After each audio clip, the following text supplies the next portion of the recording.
안녕하세요.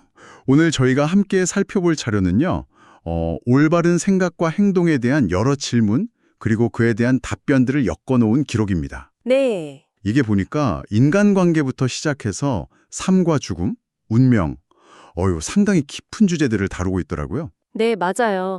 개인의 어떤 내면 성찰, 그리고 삶을 대하는 태도, 이런 부분에 대해서 좀 깊이 있는 통찰을 주려고 하는 것 같아요. 전체적으로 보니까, 뭐랄까, 외부 평가나 정해진 운명?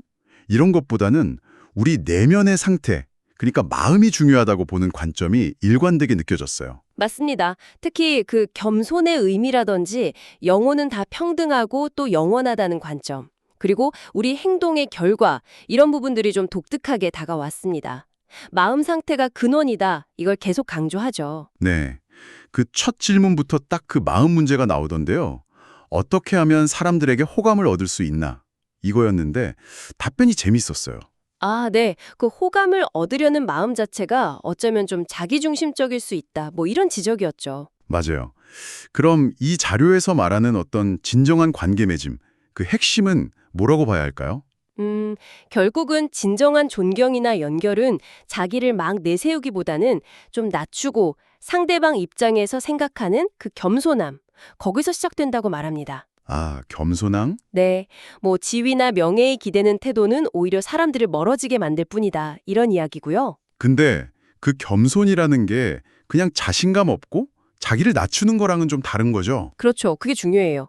뭐 과거생의 경험이 현재 성격에 영향을 줄 수는 있겠지만 근본적으로는 모든 영혼이 다 평등하다는 자각, 여기서 나오는 태도라는 거죠. 아하. 잘 익은 벼가 고개를 숙인다 이런 비유처럼요.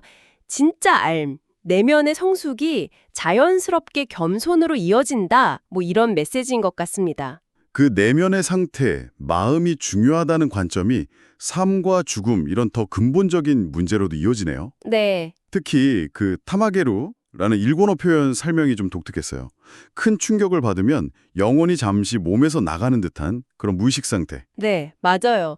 그 설명을 통해서 육체, 자료에선 색이라고 표현했죠. 그리고 마음 또는 영혼, 심.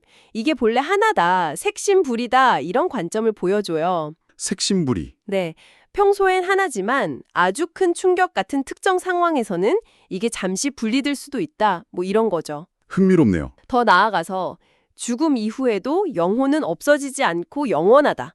그리고 이 세상과는 좀 다른 차원의 빛의 몸으로 존재한다. 이렇게 설명하더라고요. 빛의 몸이요? 그건 좀 어떤 의미일까요? 뭐랄까, 팔이 없어진 뒤에도 통증을 느끼는 그 환상통 같은 예를 들면서 물질적인 육체가 전부는 아니다. 이걸 좀 보여주려는 것 같아요. 아, 물질 너머의 세계가 있다 이런 관점이군요. 네.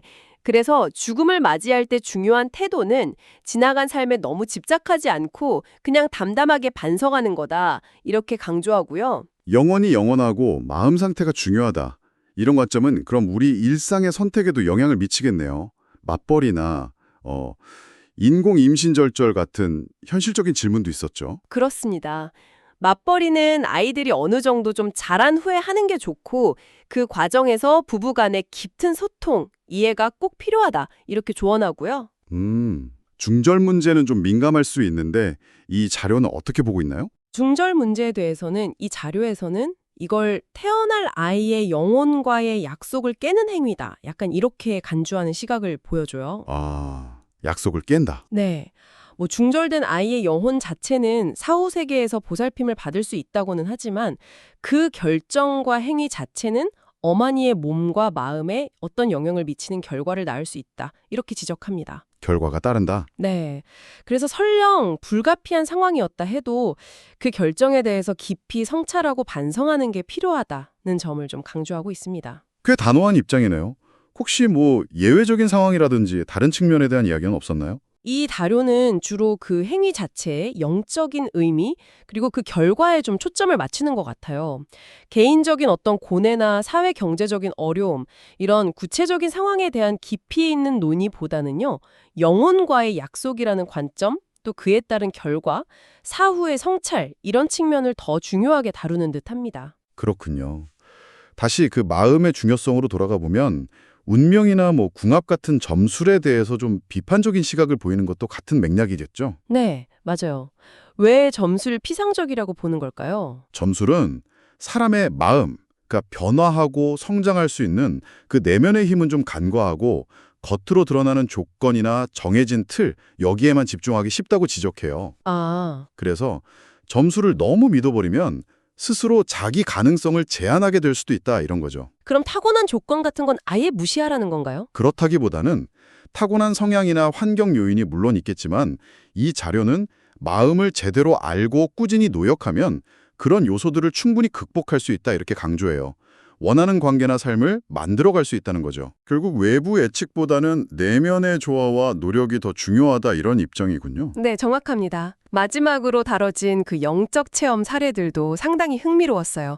뭐 마음의 창이 열려서 과거 생을 기억한다거나 눈에 안 보이는 다른 차원의 존재와 소통한다거나 네, 그렇죠. 이게 가르침을 통해서 내면이 좀 정화되고 조화롭게 되면 자연스럽게 나타날 수 있는 현상이다 이렇게 묘사가 돼요.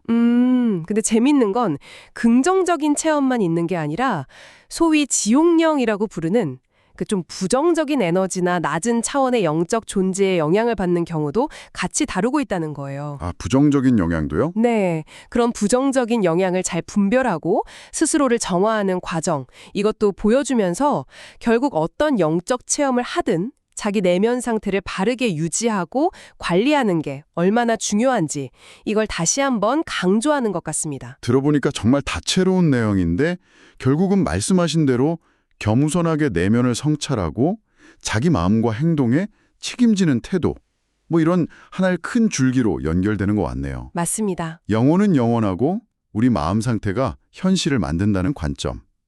청취자분들께서는 이 이야기들 중에 어떤 부분이 가장 마음에 와닿으셨나요? 이 자료는 결국 우리 각자의 마음가짐이나 삶의 태도가 단순히 그냥 심리적인 문제를 넘어서서 우리가 경험하는 현실, 미래, 뭐 심지어 죽음 이후의 여정까지도 결정짓는다.